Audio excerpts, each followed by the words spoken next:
What's up to all my freelancers and creatives? This is Nathan with another episode of Freelance Jumpstart TV. This time, though, I am not by myself. I have a guest with me, and I'll let him tell you a little bit about himself. I am here with Justin, or I should say the Justin Jackson. How you doing? I'm doing well, Nathan. Good to see you, man. Definitely a pleasure to have you here on the show. Greatly appreciate it.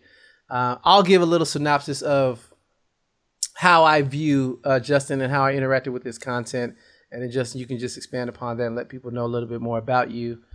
Sure. So my journey as a freelancer, I like to learn. I learn a lot online through other professionals and creatives, and I stumbled upon Justin's content. He wrote a lot of funny things like this is a web page and many things like that, but the more important thing I noticed about Justin is he's very honest. He's very authentic. He wasn't trying to project himself to be something that he wasn't. He was just being authentic and saying, hey, I'm working right now. I'm trying to move towards, full-time as a solopreneur. I'm working. And he just wrote in his journey, and I learned a lot from it. And I applied some of that information, and it worked, And he shares his successes and failures, and I love his blogs and everything that he does. So that's how I was introduced to Justin. But Justin, if you want to tell a little bit about what you have going on, how you got into, the product game or, even the solopreneur life, and just let people know a little bit more. Sure. Well, that was really nice intro. It's always interesting to hear how people first kind of interacted with me. And I was a little bit late to technology work. When I was 28 years old, I made a big career change from working in a nonprofit that was focused on working with teenagers primarily. And I turned 28 years old. I'm like, I need to do something different. And I got hired by a software company and kind of worked my way up. Started at the very bottom, and when I left in 2014, I was the product manager there. And after that, I went to Sprintly and worked with them for a couple years in Portland. And then after that, I just decided to consult full-time and had some clients in San Francisco and Portland and London. And I kept kind of my end game was always I wanted to be free, whatever that means. And I guess for me that meant there would be no one telling me what to do with my time. And so as I was consulting, I was like, I can't wait to the time where I can just be doing my own thing completely. And I eventually was able to do that in 2016. So 2016 was my first year completely independent. And I made most of my revenue that year off a book and a course called Marketing for Developers. And then 2017 was my second year. And again, probably marketing for developers. I have another product called Tiny Marketing Wins. And I also do a mix of like coaching calls and other things as well. But that's kind of what brought me here. And now in 2018, like a lot of other folks, actually, I'm trying to figure out, okay, what's the current landscape? Where is it, what's not working anymore? What is going to work now? And that's been kind of what I've been trying to explore for the past couple months. No, that's awesome. I thought for a moment you were going to talk about, and these are all different Justinized products. I thought for a moment you were going to talk about build your audience or product press or amplification or something like that. But, yeah. Those are all products Justin did. Yeah, I had a lot of other things. And actually, to tell you the truth, I think one thing I've learned is I think my best product is not really a product at all, but this online community I created. It was originally called JFDI, and then it was called Product People Club, and now it's called Mega Maker Club. Maybe I'm not great at sticking with one brand, but I think of everything I've created, that is the most authentic. I I started that in 2013, and there's a lot of communities that have come and gone since then. But I feel like we just had this very slow growth. It started with 20 people, and then, there's probably 320 registered members now, but I'd say about 100 of those are quite active every month. And I think we've created something special there that isn't, a lot of folks tell me it's the most active Slack/forums that they're a part of. And I've got to hang out with a lot of folks there all around the world. So when I went to Scotland, I hung out with a bunch of people. When I went to New York, I hung out with a bunch of people. So I think that's, that if I have a third pillar, marketing for developers, tiny marketing wins, the third pillar is definitely Mega Maker Club.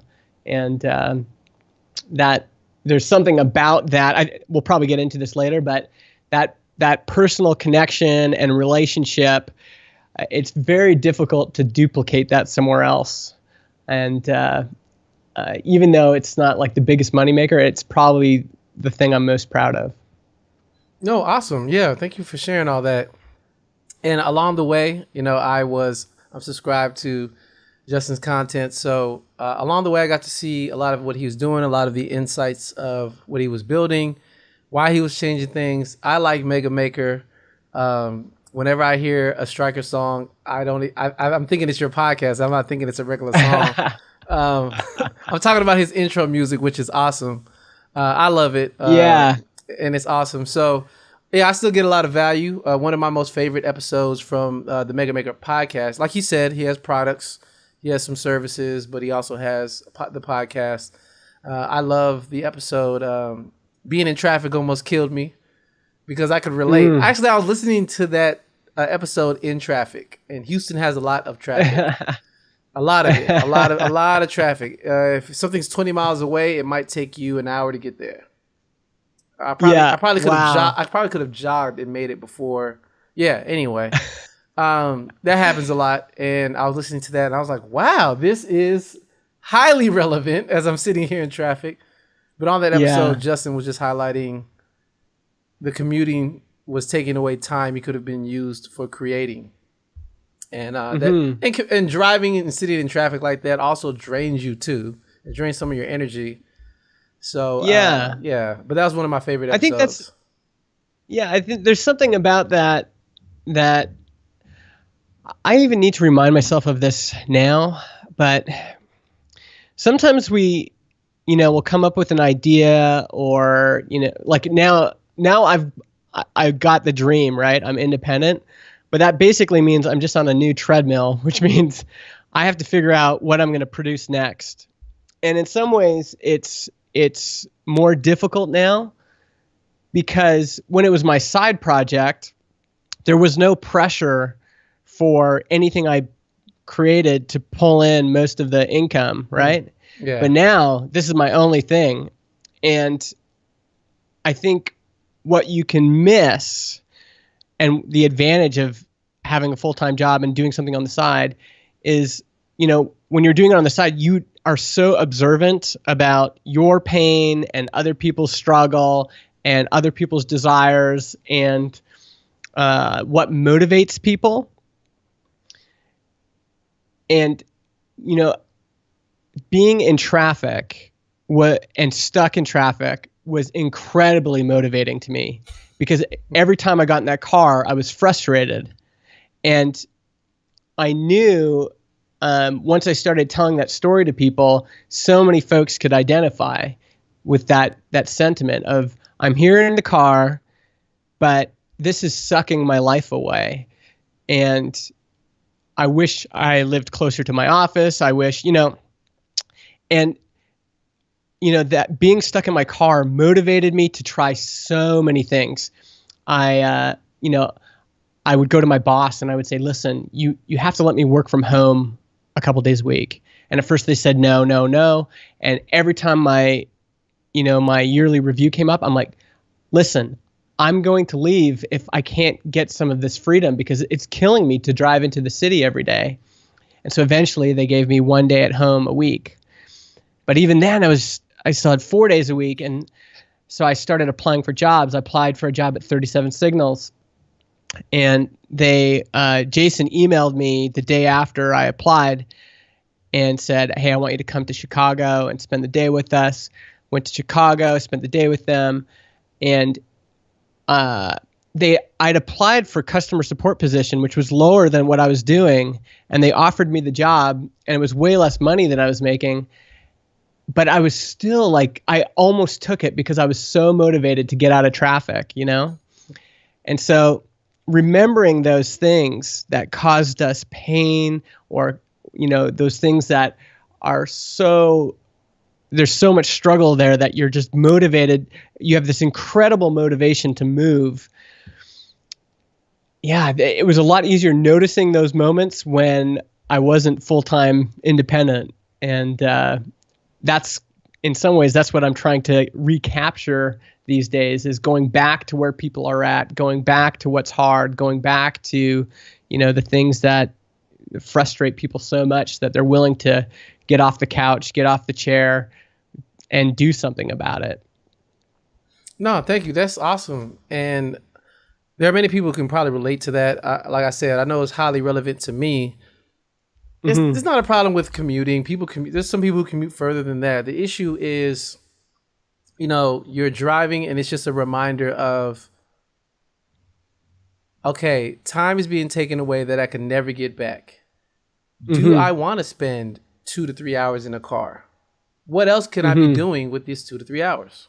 That's the question, right? And then you start thinking, well, I always say this. I'm like, when it comes to millennials, you know, managers, leaders, employers, they really have to start thinking about allowing people to work remotely, because they're not going to be at home eating corn chips, you know, watching and catching up on The Walking Dead or anything like that.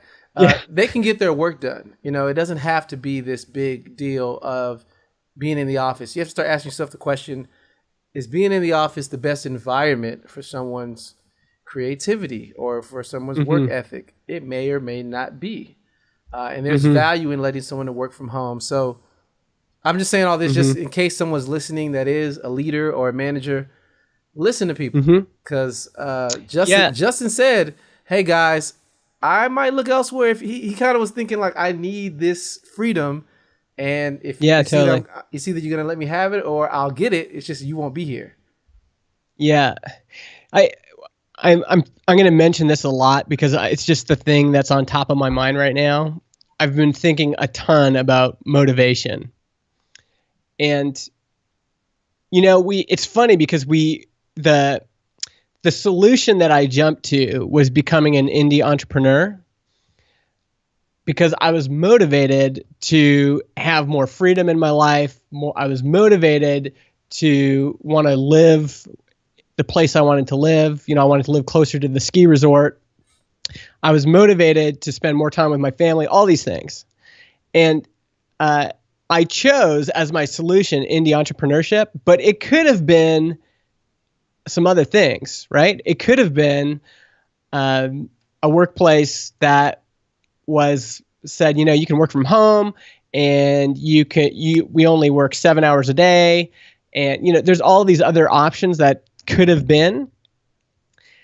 But the situation I was in, I was like, I've got to get out of this. And what happened was I started listening to podcasts, and I heard Rob Walling's Startup for the Rest of Us. And I'm like, okay, here's some hope. Here's a solution. And so I plunged kind of all my motivation in that direction. But there's other directions, right? There's other things. And I think that's interesting for us as people, you know, as we're trying to figure out how to make our life better. But it's even more interesting as we're looking at our clients and our customers and our potential customers, and to say, okay, what are they really motivated to do? What situation are they motivated to get out of? What are they willing to, what are they really emotional about in their life right now? And those are the things that you need to grab onto. I think we made a mistake in we said, what people really want is they want online courses, but they don't want online courses. They want to get out of their situation. And so the vessel that we use to help them get out of their situation is going to change all the time. And if we get too stuck on, well, it's got to be a PDF ebook and an online course and, anything else, it's not going to work. What doesn't change is people wanting to make their life better. What does change is what kind of, vessel is the best way to put it. What does that look like? What does the tool look like? What does the what does the channel look like? What does the pathway look like? And that can change. What works today might not work tomorrow. What people thought might work maybe didn't end up working, and we're still putting all of our resources into creating this one thing when what people really want is, something over here. And I think that's a good question for freelancers, especially because, we've gotten addicted to saying we need to, automate things for our clients and we need to create software for our clients. But maybe the clients don't want that. Maybe what the clients want is that they've tried all those other things and they want to make their life better. And what they think will make their life better is more hands-on support, more custom work, more, all these other things. And so, there's something interesting in there, and specifically around motivation that I think is, just intriguing to me. No, yeah, you said it. And pretty much what Justin was getting at for anyone listening is, there's certain motivations to make the jump, to leave a 9-to-5 job and become a solopreneur, a freelancer, creative professional, build your own business, build your own software as a service, whatever you want to call it. And there was like this predefined path that many people touted online. And that path looked something like, okay, first you started and you're working a corporate job, but you're tired. So then, as Gary Vee likes to say, you got to hustle. You got to hustle. So mm-hmm. you may work 9 to 5, but you better own 5 to 9 a.m. So he says stuff mm-hmm. like that. And so he's saying, hey, build a business when you're off of work, which is true. Mm-hmm. And then you do that with freelancing, and then you get a couple of clients and you say, well, as Brendan Dunn put it, he left his 9 to 5 job and he created his own agency, but he turned it was a 9 to 7. So he's like, I have mm-hmm. something I own, but now I spend more time on it. And is this really what I wanted? So then the transition from freelancing, because with freelancing, you have clients and you still have obligations. The transition is, let me go to products or some type of, passive income, right? That you can get. Mm-hmm. Basically something I can sell or something I can create that sells, whether I am intentionally one-on-one with the customer or not. And that seemed to be the predefined path, and tons of people flooded and did that path. But as a result of that, because everybody sees the tactics that have worked in the past, as I heard Seth Godin say, marketers ruin everything. So so when they found out about it, you see tons of ebooks. You see tons of paywalls saying, give me your email. You see tons of workshops and webinars and online courses. And some of these are helpful and awesome, but some of these people just did them because they were motivated to leave the job. So they didn't really do it to help people. They did it because it is a path to get me out of the situation I feel stuck in. And as we talk about the state of Create going forward in 2018, that might not work anymore. And people are tired of it. And it's not that people are even tired of it. People can see it coming before it comes. When Justin was there, I had a webinar. I was very comical. It was relaxed. I was laid back. And at the end, one guy is like, you're not selling anything? Why not? I thought where's the sale? Where's the sale? And I was like, I have something for sale, but that wasn't the purpose of this webinar. But he was shocked that I wasn't selling anything. So it's like it's expected. And when people can see it coming, now they start to second guess your authenticity. They start to second guess your intentions, and Yeah. and now we're moving towards a point where it's almost like it's resetting. It's going back to more customer service, more hands-on, more intimate conversations, more one-on-one. So that's a little bit of where we are now. Justin, if you could speak to what are you seeing in terms of, because you've done both sides, but how are you and your brand? How are you transitioning back? I know you have a couple of communities, but how are you transitioning back to that more personalized approach rather than automation? Well, I mean, I'm mostly trying things right now. I think in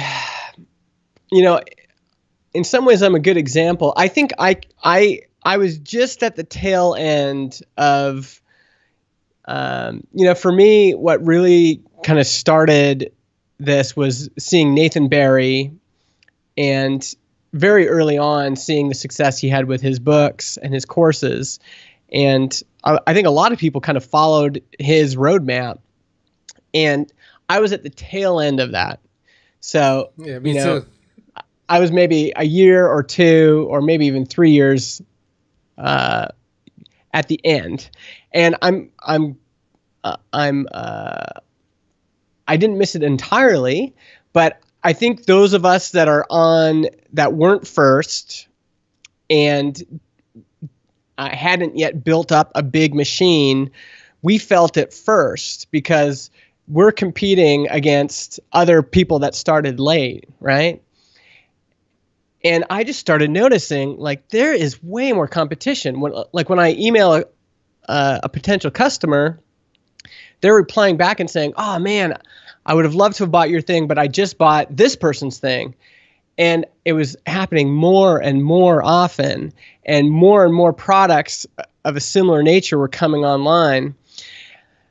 And that was kind of like the first wave. And again, I feel I'm trying to think of another word for blessed, but I feel fortunate that I got in when I did, because marketing for developers and Tiny Marketing Wins and these other things have literally fed my family since 2016.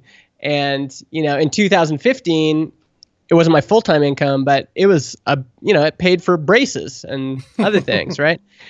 And so I feel fortunate, but I also saw this other wave coming. And once you have a couple cycles, you also see what people were just lucky, what people had good timing the first time around, because you started to see people who had, the first time they killed it, and then they released something again, and it didn't do so well. So we were able to see after multiple cycles, wait a second, maybe some of this had to do with timing, right? Maybe at the beginning, this idea of PDF ebooks was just so unique and interesting that people were willing to try it out.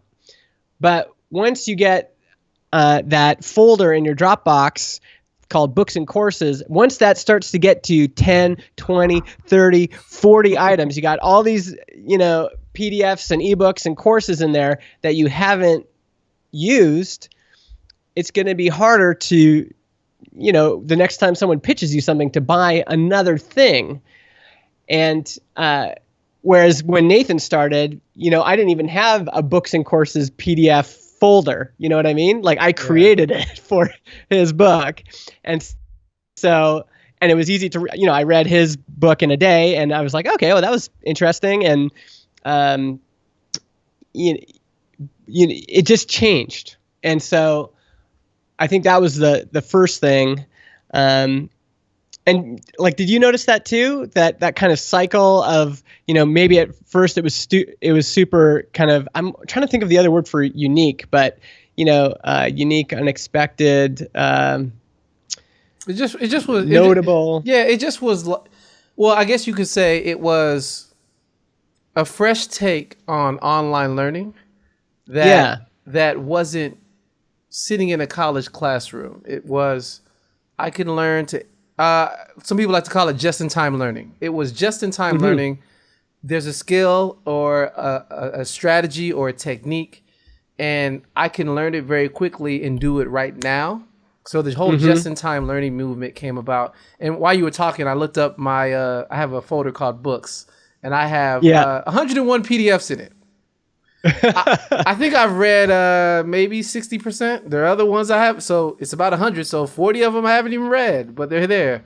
So I have 101 books. But no, the just-in-time learning movement. And I noticed that there are some people, I was able to separate those who are really creative and can adapt versus those who can't. Like, I saw those who would, release different products and they were doing awesome. But then I also started to notice the more people don't really know about business development, they start getting very meta. And what I mean is, hey guys, this is Nathan. I want to do a course, and this course is about how to do a target audience. And you're like, oh, awesome. You take the course, you learn something. This is awesome. Hey guys, I want to do another course about how to communicate with your audience. You're like, oh, cool. Communicate. First you did target. Now you did, okay. Okay guys, now I want to do a course about how to do a course about how to reach your audience. So a course about courses. No offense to the 5 people I know that do courses about courses, but I'm just highlighting the fact that it starts getting more meta, and it's like, okay, this won't work for everyone, So really the hope was, if you come into the just-in-time learning movement, and I felt late to the party myself, but when you come into the just-in-time learning, it's like you have to figure out what your next step is going to be. I know for me, writing a book and everything, and even doing a course, it wasn't even about selling it. It was about, for me, it was just about building authority. Because as soon as I wrote a book and had a course, I started getting more validation for the prices I charged. Like people did, and I felt less guilty. It was, this is the price I have for this service. If you can't afford it, just buy the course. So I felt less guilty. Also, it gave me some authority when I was trying to do more public speaking. People said, oh, you wrote a book. Oh, we respect you now. I'm like, well, I had the same thoughts before the book, but whatever. So, so that is something I learned and I observed. But I did see people, the just-in-time learning movement, it did get a little diluted, and some people could not give more value. They just had a certain amount, and then it just stopped. So that's an observation I had as well. Yeah, and I think for me, and I think we all fall into this, there's a temptation to fall in love with the medium rather than the customer. And we saw this with 37 Signals too. When they built Basecamp, there was this huge movement for agencies to try to build their own SaaS using Ruby on Rails, right? And I think what folks missed is 37 Signals really understood the customer. It was them. They were the customer, and they were like, they just really kind of fell in love with like, okay, here's the problem we run into all the time. We're going to solve this. What's the best way to solve this? Well, Microsoft Project's no good because we all have to download it and it's cumbersome. It's on our, but the web is perfect for this. And so then they went to the web, and then they're like, but if it's a website, we should charge for it the same way we would charge for hosting. So now let's charge monthly for it. And that business model made sense. But then everyone else saw was, whoa, they've got all this recurring revenue, and they fell in love with the business model. They fell in love with the medium, as opposed to, no, what does your customer want? Fall in love with the customer. Where are they at? And, for me, I think part of the mistake I made is, marketing for developers did so well. I was just like, I just fell in love with, oh, this is amazing. This is the best money I've ever made. I can just write this book and then create this course. Writing a book was hard, but then creating a course comparatively was easy. You could just make all this video and that. And none of that is to say, like, I think marketing for developers is very valuable. But when I went to do the next thing, I was still in that mindset of, what's best for not what's best for the customer, but, I just fell in love with the business model.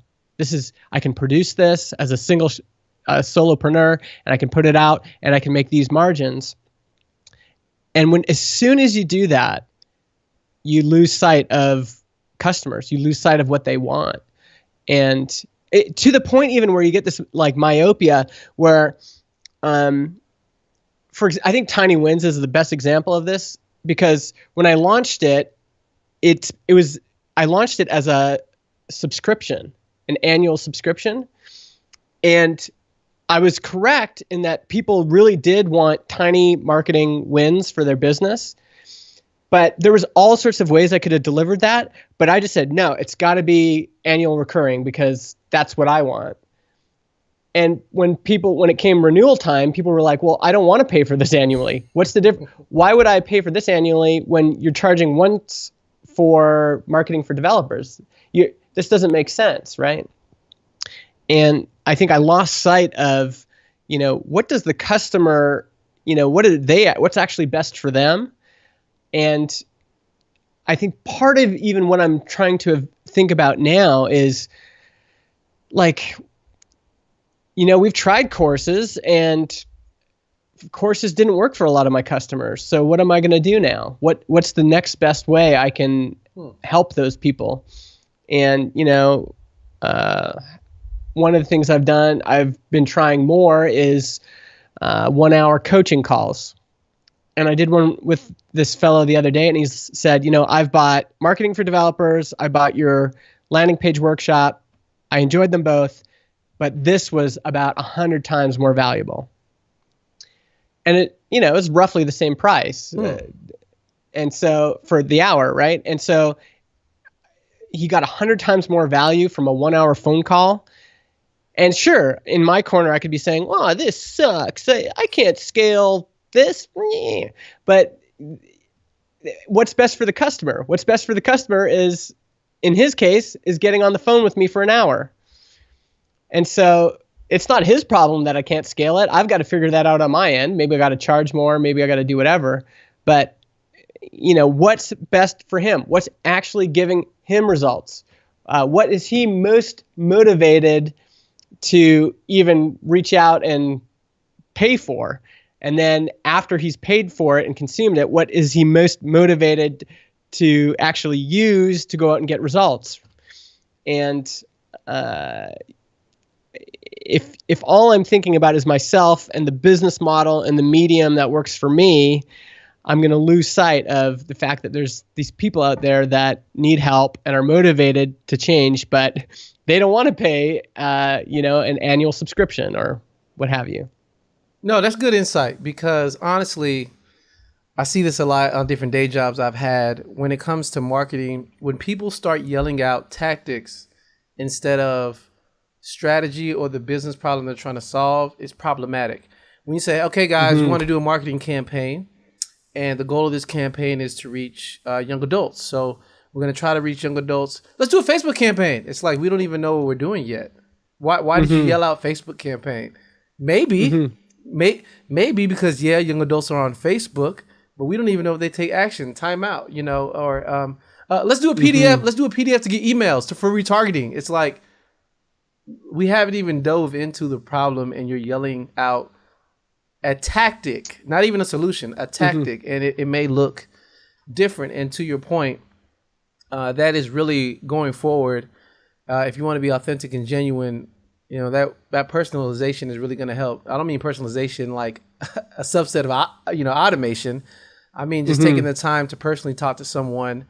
You mentioned Nathan Barry earlier. I'll be honest. Nathan Barry started ConvertKit. I remember him doing that every step of the way. He came to me and said, hey, Nathan, I'm starting ConvertKit. I need some customers. I was like, no, not right now, because you're still building it. Hey, MailChimp is free. And then Nathan, but I bought Nathan's stuff. I supported him. So that's one of the reasons why he reached out to me, and he contacted me again when he made more progress and just said, this is what we have now, so on and so forth. And then he got busier as his company grew. Yeah. But I'm now with ConvertKit. But the reason I'm with ConvertKit now is because those times he personally reached out to me. So and even now, if I tweet him or something, he still responds whenever he can. So again, we can talk about tactics. We can talk about all the cool things, all the cool technology, this, that, or the other. But at the end of the day, I made a decision because there was a personal connection, and that's some of what people need. Courses are great, but courses are great for those who are self-disciplined enough to take themselves through the information and then apply the information. You have to think about that. Yeah. And I'm going to speak for the American school system at the moment. So I can't speak to the Canadian school system, but I'll speak to the American school system at the moment, which is not the best. But anyway, so the American school system, you sit in class, you learn, and you have an instructor. The instructor tells you, this is what we're going to learn, this is what we're going to do, and you progress through different subjects as they guide you along. That's how it was for me in preschool, elementary, middle school, high school, and even in college. College was a little more, I taught you, go figure it out. But they still guided you here and there, depending on the class. So if that's the mentality of how most people learn, why do you think it's just going to be, hey guys, watch these videos, bye? Yeah.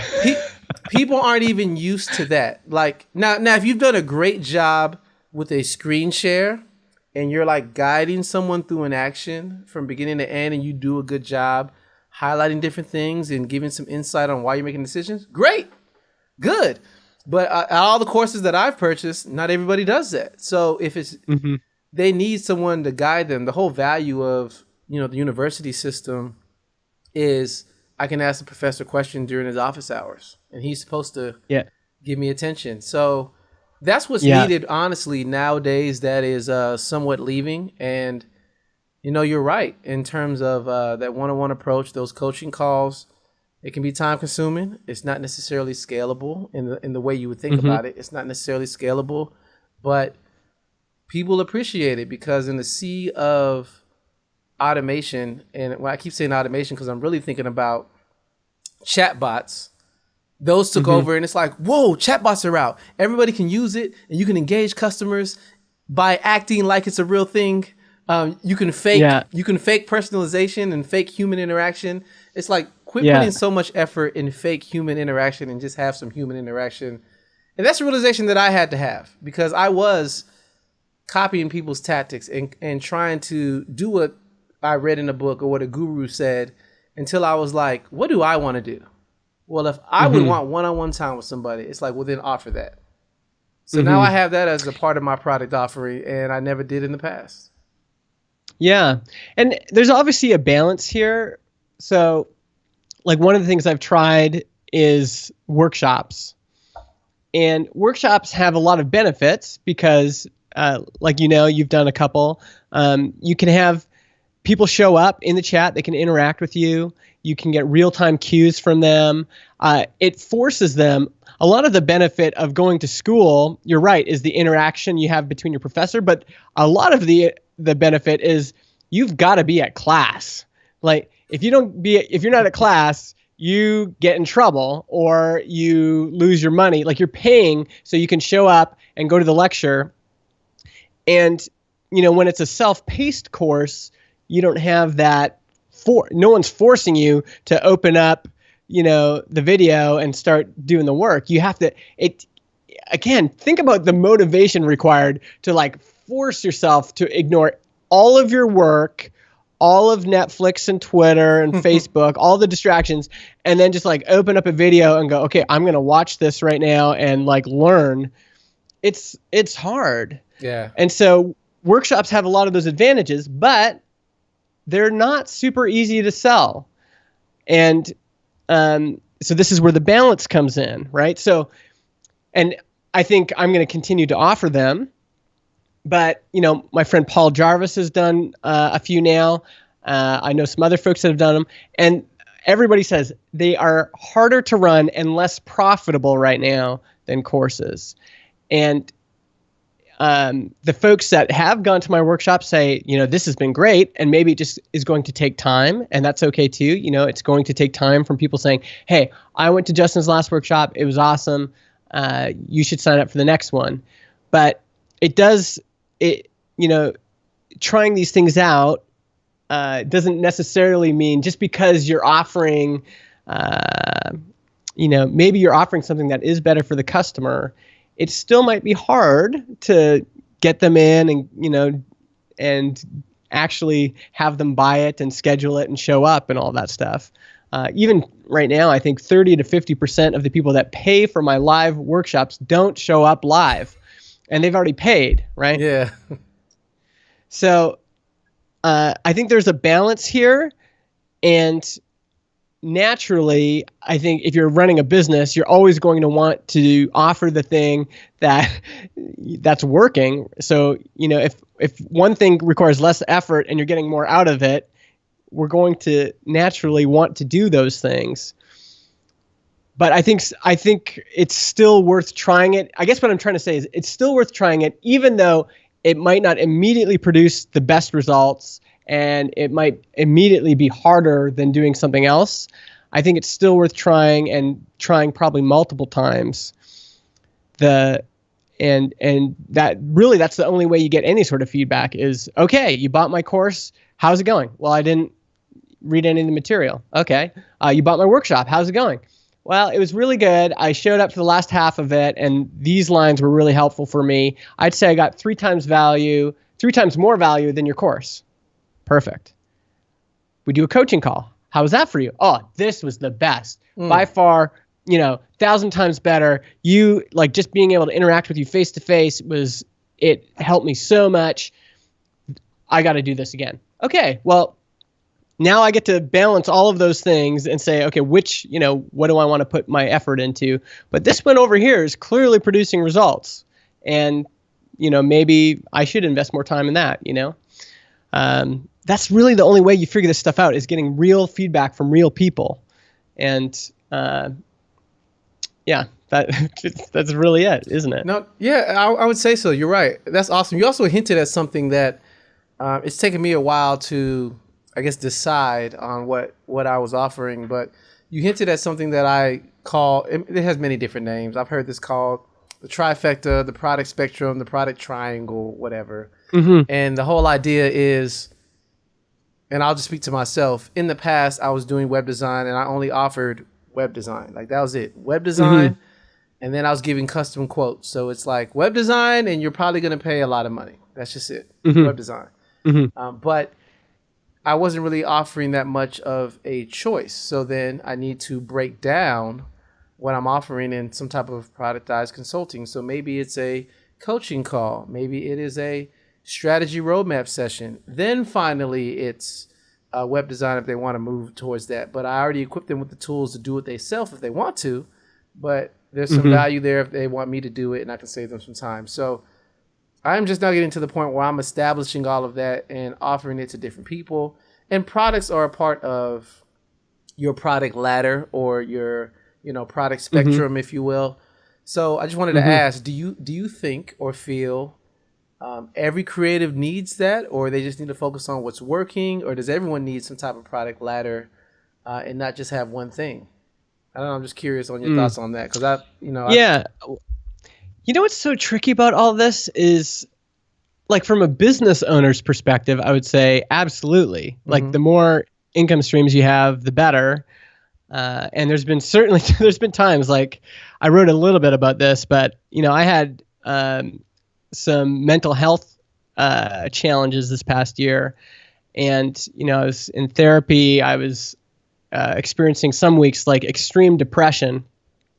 And there's a lot of weeks I couldn't get up in front of a camera and be like, "Happy Justin, here's a video, let's go," And it was very helpful having Mega Maker Club, which has a waiting list, being able to just email that list and go, "Hey folks, if you want to join, it's open." And if I didn't have that stream of income, my kids wouldn't have eaten, So having a backup and having multiple streams of income for a business owner is very helpful.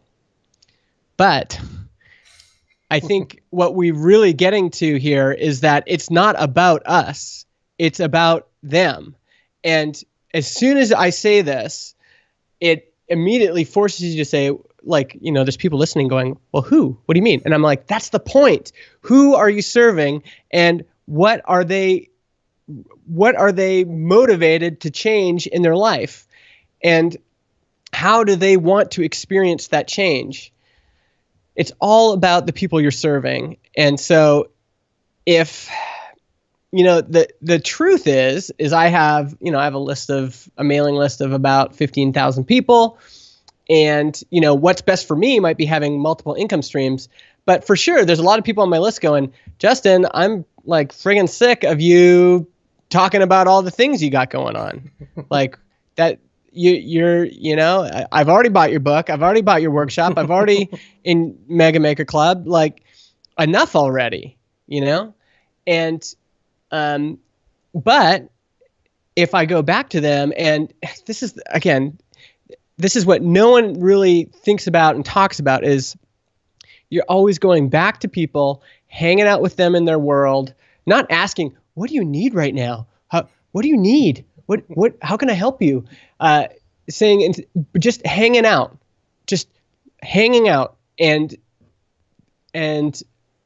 observing and listening and thinking, how do these people need help right now? These people I've chosen to serve. And do they even need my help right now? And eventually, I think what's great about human beings is we always want to make progress. And so there are opportunities, but it requires us to get out of ourselves and focus on people. It forces us to say, my desire is to have multiple income streams, but I'm going to really like stuff that down and just focus my attention on the people and what they need. And I think maybe in the past I was too focused on what's easiest and what feels best for me. And just and obviously you don't want to do something for the rest of your life that you just absolutely hate, but doing calls, for example, is more painful for me because I have to put something in my calendar. And that means if it snows that day and I want to go snowboarding, I can't. So yes, there's more sacrifice, but again, it's not about what's best for me. It's going to be what's best for the customer. And hopefully that ends up, bringing some benefits to me. Not hopefully. There's always a tension between these two things. But I think you have to focus on the customer first. And so if you're focusing on the customer, and like you said, like I think for freelancers, this is pretty apparent that there's some people that can pay $15,000 for a website. And there's some people that are like, I can't pay that. Do you have anything for $350? And you'd say, well, I can't build it for you, but I have this course that will enable you to, you follow it, you can do it yourself. And if they're scrappy and, they're just getting started, that might be perfect for them. And they might do that 2 or 3 times and then build a big business. And then they're like, we really need a $15,000 website. And then, then they'll come to you. So the answer is yes. I think for the entrepreneur, you do want to have multiple income streams, but you really almost have to ignore that completely. It's the hardest thing in the world to do, is just forget about your own needs and just focus on this other group of people completely, and always be thinking, okay, but what do they really need right now? What are they motivated to change? No, you said something big, which is basically just listen. Listen to your customer base, listen to your client base. Whether people realize it or not, I think this has been forgotten. Everybody who has a business is literally in the customer service business. You're in the business of how can you serve people, and what can you do, or what can you best do to help them reach their specific goal. And like you said in the beginning, make their life better. And if you start with that question, you'll more easily play into serving your customers rather than you creating something and then pushing them towards it, or trying to make, or coming up with a story on why they need it, rather than them just naturally falling into it or adapting to it. So no, you said it. It's all about service and for me, and research. Like I think some of it is about listening, but it's also like nobody wants. So inside of Tiny Marketing Wins, there's this thing where people can ask me questions. And this one fellow said, how would you approach marketing for the jewelry industry? And I was getting ready. I was like writing an outline, and I was, getting ready to answer the question. Here's smart ass Justin. I'm gonna solve all your marketing problems. I'm sitting on top of the mountain, and I just know what your customers need. And I was about to get into the video, and I'm like, I don't know what these customers need. And I said, and I took the camera, and I was like, okay, I remember that. I remember that. And I'm walked down to a jewelry store, and just kind of hung out in the jewelry store and observed and watched and listened. And maybe I could have gotten kicked out, but the point was I was trying to spend time in that world, and I was able to make all these observations. Spending 15 minutes. And if I was in the jewelry industry, I wouldn't just spend 15 minutes. I would do this week after week after week. Go to where your customers are and just hang out and see and do your research. Like, as you note things down, So I observed, 90% of the customers were men. Men do not know what they want when they go into a jewelry store. They are all have this heightened anxiety. They're very uncomfortable. This is not their natural habitat. Like, they go in and they're just like, God, and the best salespeople were the folks working that recognized that and had a very gentle way of making the in this case the man feel calm, and started asking questions. What's this for? How long you been together? Just getting information. I had someone sell me at a jewelry store. I recognized her right away. And she said, hey, I used to work at Starbucks. You used to come in all the time with your wife. And I said, oh yeah, that's crazy. And she said, well, why are you here today? And I'm like, I want to get something for our anniversary. And she's like, oh, you know what? I have a good sense of what I think your wife would be into. And she took me over to this one thing, and I was looking at it. I'm like, I don't know. And so I hedged my bets. I bought one thing from there and another thing that appealed to me, gave them both to my wife, and my wife loved the recommendation that this gal gave. Like, she just knew. And so think about that. Like, she had a built-in advantage because she'd been able to observe me in my habitat, and she had taken some mental notes, and she was able to use those when she switched jobs. It's the same for us. We're doing the research, and you really have to spend time with people in their world, and not just spend time kind of mindlessly, but taking notes of, wow, seems like a lot of people struggle with this one thing, and just noting it, and then noting like different ways they try to get around it. And then maybe you're onto something, So I think part of it is listening. And if you're a freelancer, you've got a great built-in way to do that because you're on the phone with clients all the time. But maybe you need to get uncomfortable and fly over and see your client in the next state and go, hey, I'm just in town. I would love to visit you and just hang out, and actually spend time with them in their world and see what you can observe, see what comes out when you're actually, there with them. I think that's where great ideas come from. No, that's good. And just to restating some of what Justin just said, listening, yes, but also doing research. So that's just listening. That may be, and now that we're all connected through the internet, I really feel like there's no excuse. That may be jumping into a Slack group and asking questions and listening. That means jumping into a Slack group for what you want, but also jumping into a Slack group for the clients you are serving. Maybe it has nothing to do with what you want. Like Justin said, he went up and went to a jewelry store. Yes, sometimes he goes to the jewelry store, but that's not an every week, everyday occurrence, right? So, for example, for me, because I have two arms in my business, I have the web design and then the teaching and the coaching. Really, honestly, it's okay. I might need to hop into a beginner's Slack group or somebody who's just starting out, to be reminded of what their struggles are. I may be sitting here trying to come up with a new idea. What new course can I do? What new consulting angle can I take? And then I hop into a group and people are still like, how do you register your business again? How do you get how do you get a trademark? I don't know how to do that. and you think, well, Yeah. I'm past that. I'm on level 24. This is level 1. But if that's what people are wrestling with, if that's what people really need, go back to when you first started and think about the hurdles you had to get over. Yeah. That may be very helpful. And get over your own BS. So every what's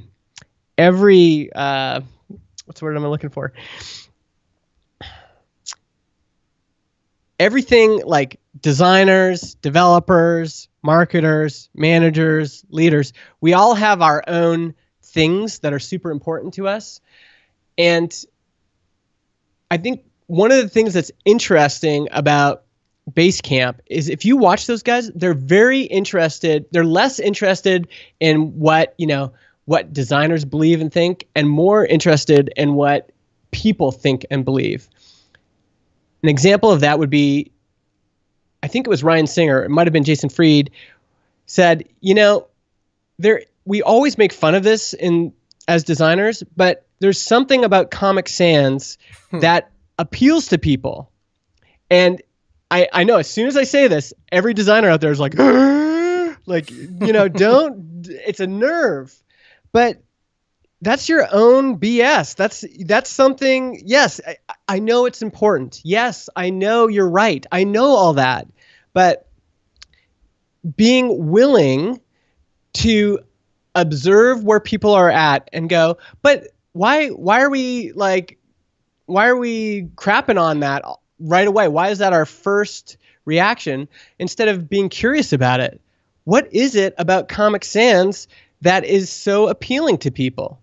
Why do they put it on their menus? Why is it the universal typeface of choice for every school in North America?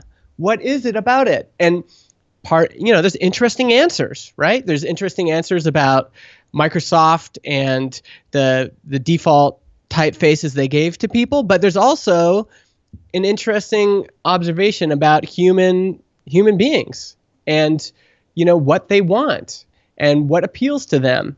And you can argue with them all day long going, what you need is you need a better typeface. And they might say, but I like this typeface. And you go, but it's stupid. And you're never going to, unless you're truly open to the way people are and what motivates them. If you're always going to hold yourself back with, the things are true and, you're going to argue about forever, you're never going to, it's going to be hard for you to see people in the way they really are and what they really want.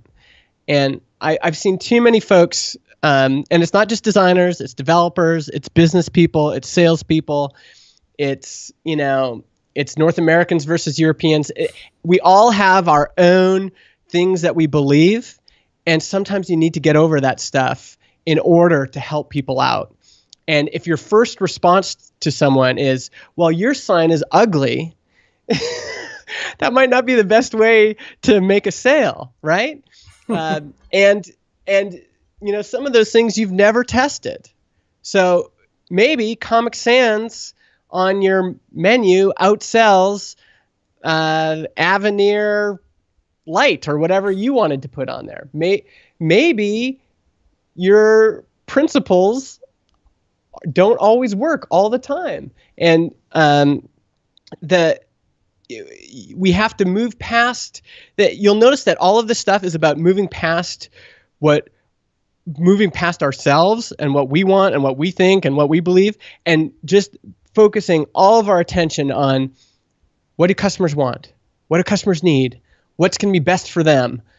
How can I really help them make progress? Like legitimately, not just like have something that makes me feel good because, Avenir is clearly a superior typeface. Well, that doesn't matter. You're focused on the wrong stuff.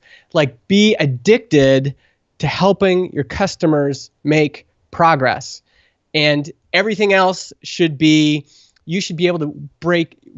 willing to break every other rule.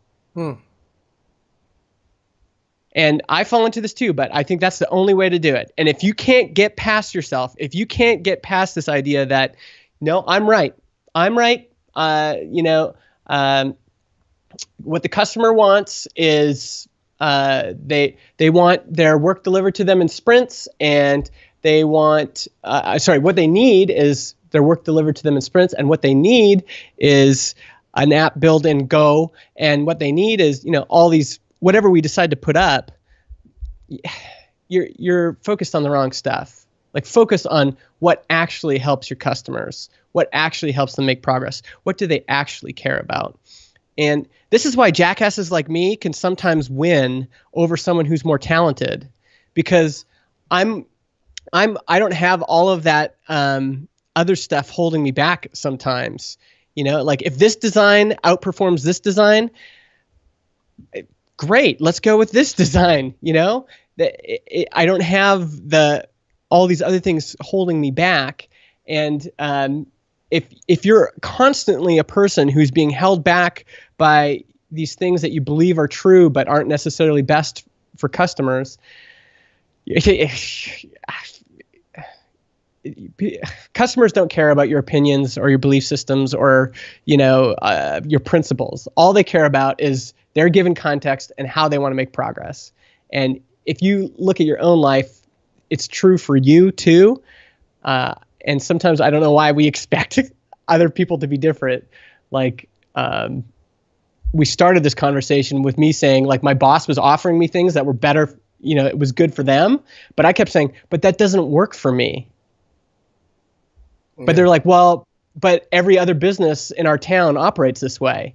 Like, this is the way things should be. I said, but that doesn't work for me. And so I'm just always going to be motivated to look for a different solution.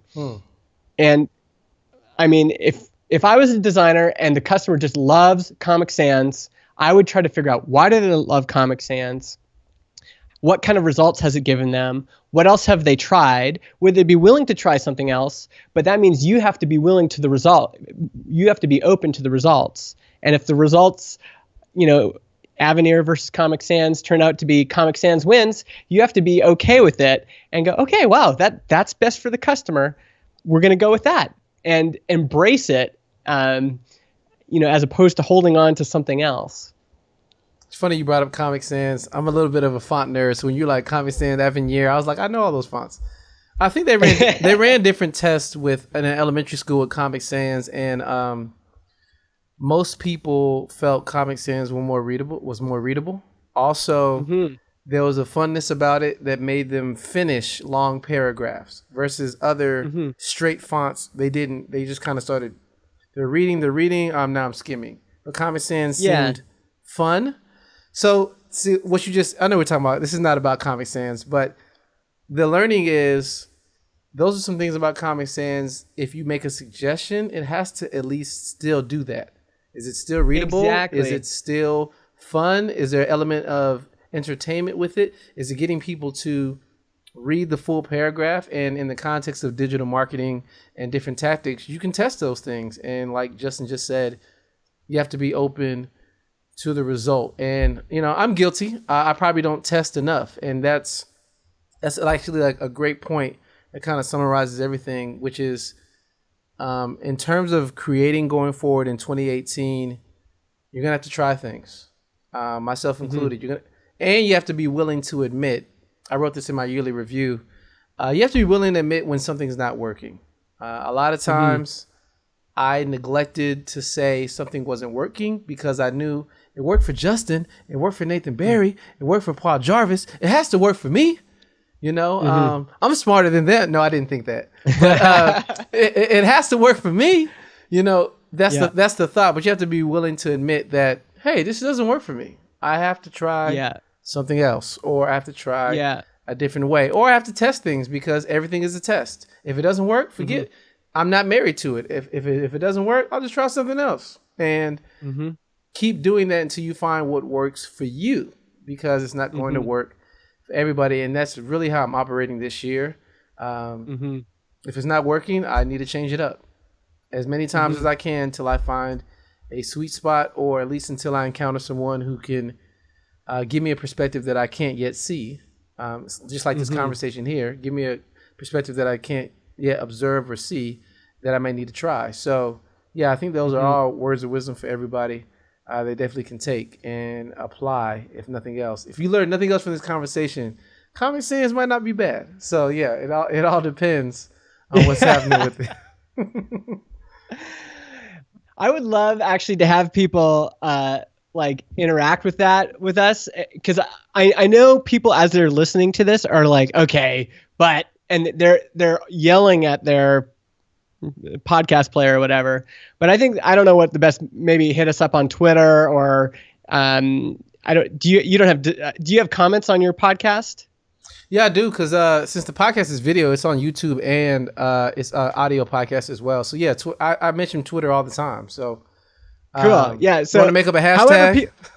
Yeah. Well, yeah, maybe a hashtag, or just even mentioning both of us and saying, here's my pushback, or here's what I thought, or because I think there's something here, and I feel like even us going back and forth, I was able to kind of articulate this better than I have in the past, which is, I think we're often missing the point. I think we're often missing what really matters. And really, it's about the people we're serving. And, as soon as we bring up these other things, it's like, man, so I don't know what the best avenue for that is, but Twitter or on YouTube comments or whatever, I'd love to have people chime in. Yeah, definitely. And on that note, as Justin mentioned, just anybody listening, please chime into the conversation that we're talking about. On Twitter, Justin is MI Justin. So at MI Justin, that's his Twitter handler. And mine is my name, first and last name, at Nathan Allotey. So yeah, just add us, or, direct message us, not direct message, make it public, but just tweet us. Yeah. And reference our names and, talk about this certain subject, just so we can hear a little bit more from you all, because there may be another perspective we're not considering. But as Justin mentioned, in terms of the angle he's communicating from, just thinking about this from a different perspective, whether one of service, one that is inquisitive, one that is learning, and making sure you're learning from the right people, which is those you serve, not every guru who may not even serve your audience, right? It's tempting. Yeah. There's a big conference taking place in Houston very soon. A lot of gurus are going to be there. And my friend asked me, he's like, are you going? He's like, you're the one who told me about all these people. I said, I'm not going, because I may be their audience, but my audience is not their audience. So they may tell me something that I need to hear per se, but it might not be useful in the advice I'm giving to others. So I was like, I don't need to hear that right now. Now's the time to focus on the people I'm serving. I'm not saying don't go to conferences. I go to a ton of conferences, actually. But a lot of times we take that and think it's absolute. And it's not. It depends on the context of who you're talking to. So totally. Yeah. So there's just much wanted to make that point really quick. Well said. Yeah, totally. Yeah, we've been talking for a while. I don't mind personally. I know you mentioned some other things you had to do. I do have a question, or what I call a final question, unless there's anything else you want to say. Like I said, I don't mind. There's a question I tend to ask everyone, and I wanted to hear your perspective if you're ready. Sure. Yeah, I'm ready. Okay. And this is however many years you want to go back. But if you were to type out an email and send the email, and the email travels back in time to your younger self, what would you say? It could be in general, or it can be specifically about what we've been talking about, the life of a solopreneur and how things are evolving, and listening to your audience. It can be about that if you wanted to, or anything else. So if you send an email, goes back in time, what would you say to your younger self? Okay. I want to say two things. The first is I would tell my younger self to start taking care of my mental health back then. I don't think it gets talked about enough.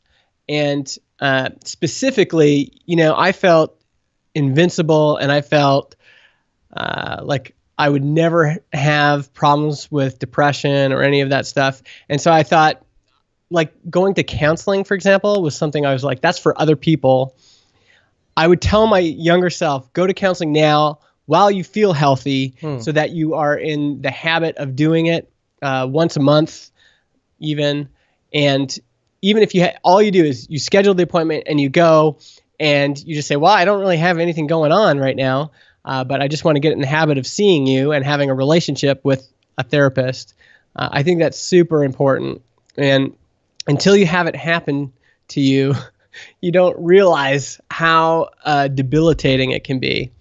And it, for me, talk therapy especially, like actually going to a real person in their office and sitting on, they have a couch. I don't lay down on the couch, just like sitting down and going, here's some things I'm thinking about. Here's some things I'm stressed about.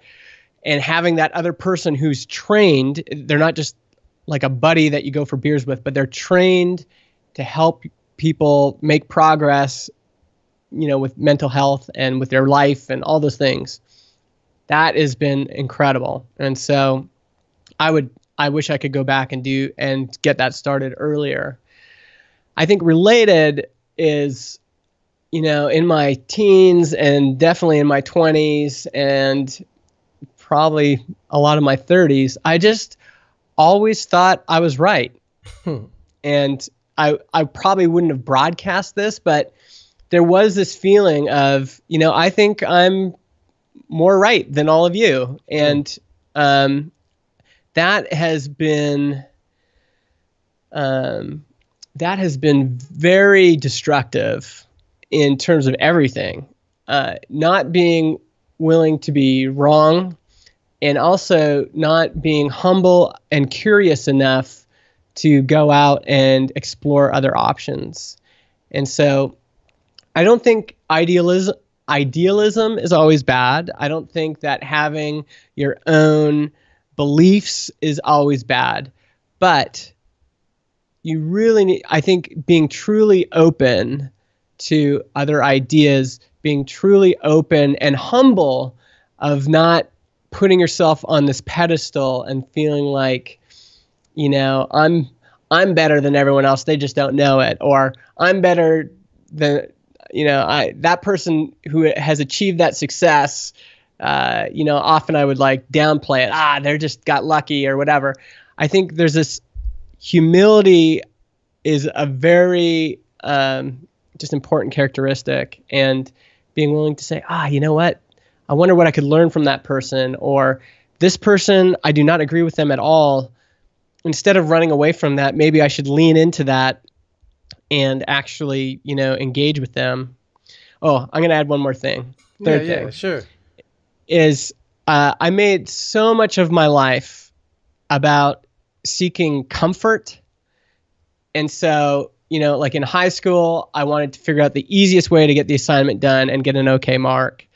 In even like some of this motivation to start my own business was like, I just want my life to be easier. And I think that is the wrong position to take. I think it's great for you to want your life to be better.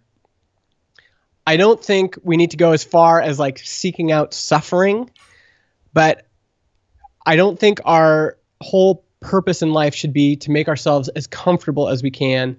I think we should be making ourselves as uncomfortable as we can. And I think if there's anything else that's held me back, it's been that, no, I'm just comfortable right now. Don't rock this boat. Like, no one mess this up because this is comfort. That now when I'm too comfortable, that's a place for me. The warning bells kind of go off and go, no, I need to get uncomfortable. Not that I want to seek out suffering or make bad decisions on purpose, but how can I push myself to really, lean into discomfort? So when I get to a hard problem, am I going to just try to like go around it, or am I going to try to like go through it and actually solve the problem, for example? Am I going to sweep things under the rug, or am I going to deal with them now? And I've just got a history of sweeping things under the rug or trying to make things easy, and it really did not work for me. And so I think a lot of what I've learned in therapy is, no, when don't just like try to keep yourself in this like perfect, like comfortable space all the time. A challenge comes to you, lean into the challenge. Something happens and you want to just sweep it under the rug. No, just deal with it then. Those three things I think would be what I'd write in my email. No, thank you. That's awesome. And I have a quick note just to follow with what you said. Justin mentioned depression. And here's the thing. A lot of people are depressed and do not know it. I remember I had a couple of my friends have tragic things happen in their life. They lost, the lives of their children.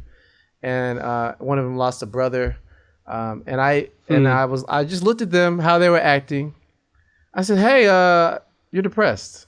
They're like, no, I'm not. I still go to work. I still talk to people. I'm still doing everything I do. I miss my family members, but I was like, no, you're depressed. You should probably go to counseling. They went to counseling and they're like, yeah, you're depressed. And depression doesn't always look like I'm sad. I'm lying in bed all the time. I can't, woe is me. No, sometimes depression is you either do something out of character or some of the energy or the joy you had in doing one thing, it doesn't bring that anymore, and something needs to change, or it's a subtle shift. Sometimes your family members catch it, but it's a subtle shift in just your overall behavior. So maybe you love doing the online entrepreneur thing, and all of a sudden you wake up and say, "Man, forget it." That's not normal. Why? Right? So I'm just bringing that up just to say. Justin brought up depression, and he was brave enough to admit that and say he went to counseling, and he's recommending to his younger self to go seek out counseling. But some people are depressed and don't know it, right? So depression often goes undiagnosed. So don't be afraid to make that session just to talk to. It should be as regular as your yearly checkup physically, or you go to the dentist to check out your teeth. What about your emotional and mental health? That's something you need to check out as well. Totally. Yeah. And no one else can diagnose it except for a professional. So don't try to get your friends to do it or the internet. Like, just go see a professional and the internet. See what they say. He said the internet. Well, people do go to WebMD and they try to... people self-diagnose. People. Yeah. I do digital marketing for a hospital. That's why I laughed, because I know people love to self-diagnose, and when you self-diagnose, the next step is see a professional. So even if you self-diagnose and you think it's something, the next step is go see a professional, not like stop. So there's that too. Totally. Again, that's Justin, great. Awesome. Thank you for sharing that. The final question, right, is where can people go to find you online? We mentioned it here and there, but I don't know if you have any pointed resources you want to send and get to people. Sure.